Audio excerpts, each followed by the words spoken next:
In our last video of chapter 1, Tracing Changes Through 1,000 Years, we studied about the changes which took place between 7th to 17th century.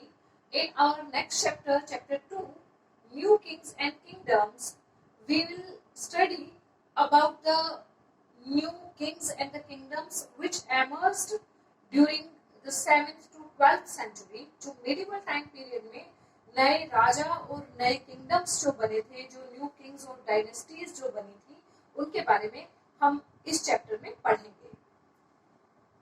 और आपके book में ही जो chapter 2 का जो first page है, on the very first page of the chapter, a map showing all the dynasties of this time period is given to you. Let us understand this chapter with the help of this video.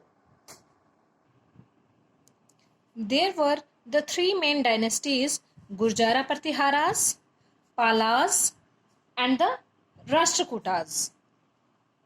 Kannauj was in the center of these dynasties. Kannauj इन तीनों के centre में पड़ता था और ये तीनों ही कन्नौज के ऊपर अपना कंट्रोल करने के लिए, to control over Kannauj, they fought with each other and historians had given them this struggle the name of tripartite struggle. Historians ने इस स्ट्रगल को, जो बहुत लंबा चला, इसे ट्राईपार्टाइट स्ट्रगल का नाम दिया है. Beyond Gurjara Pratiharas you are watching here Chahamanas.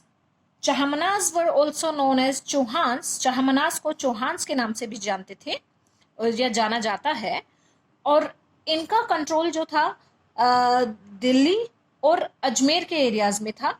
चहामनास had their control over Delhi and Ajmer, और you can say the northern part of Rajasthan.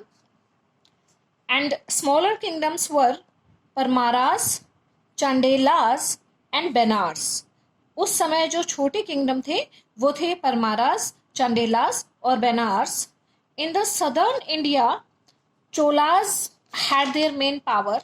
Cholas की जो पावर थी वो सबसे ज़्यादा थी, बड़ा किंगडम था चोलास का. And Cheras and Pandyas had there smaller kingdoms about which you will study in your further classes.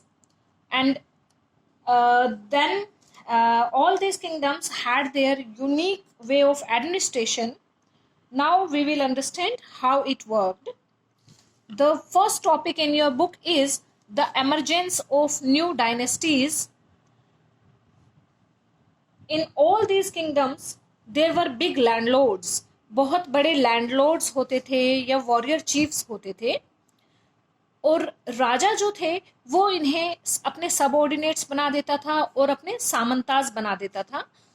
You can से कि वो उनके मेन, राजा के मेन उनके प्रमुख बन जाते थे. और ये सामंताज को जब बहुत पावर मिल जाती थी राजा की तरफ से, when the Samantas gained power and wealth, they declared themselves to be Mahasamanta और Mahamandaleshvara. Mahamandaleshwara meant the great lord of a circle or region.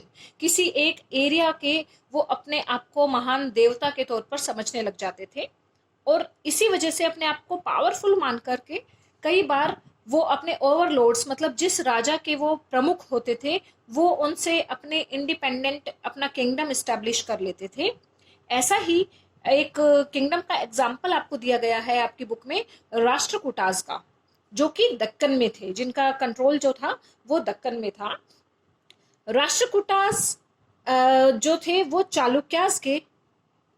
Rashtrakutas were the subordinates of the Chalukyas of Karnataka. Chalukyas जो थे इनका कंट्रोल कर्नाटका पर था और राष्ट्रकूटा इनके सबऑर्डिनेट्स होते थे.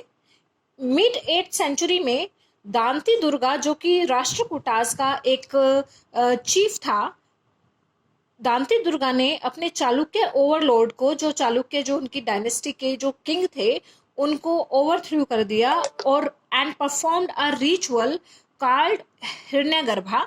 और एक ऐसा यज्ञ करवाया जिसे हिरण्यगर्भा कहा जाता था, जो कि ब्राह्मणों की हेल्प से किया जाता था.